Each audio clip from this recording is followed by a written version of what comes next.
नमूना recording studio Rajgir.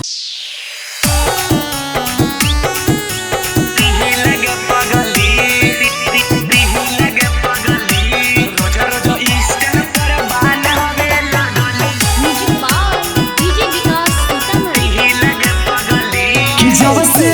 तोहरी के गेनी है हमारा दिल लगे पगली, जब से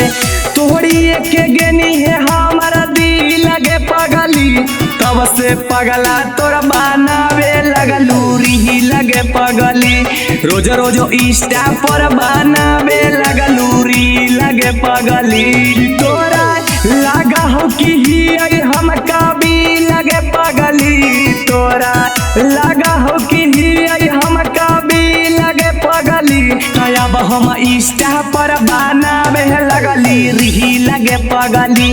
रोज रोज इंस्टा पर बनावे लगली री लगे पगली।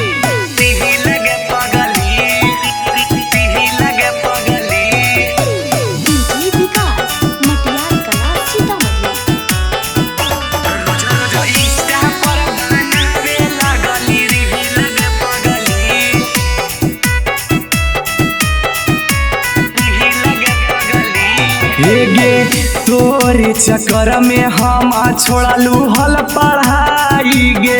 तबो कहे शादी करी दिलक बाबू माई गे, हाँ गे तोरे तो चक्कर में पगली छोड़लू हल पढ़ाई गे,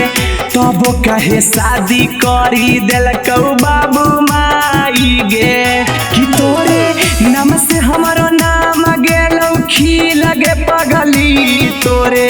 नाम से हमारो नाम गेलौ खी लगे पगली, तब से इंस्टा पर बनावे लगली री लगे पगली,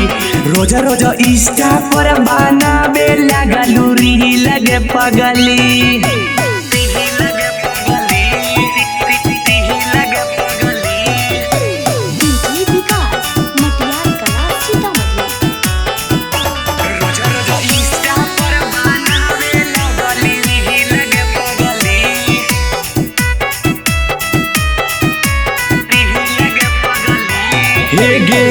जवन तू कोई ना है पगली कोई ना है सब ठीक गे,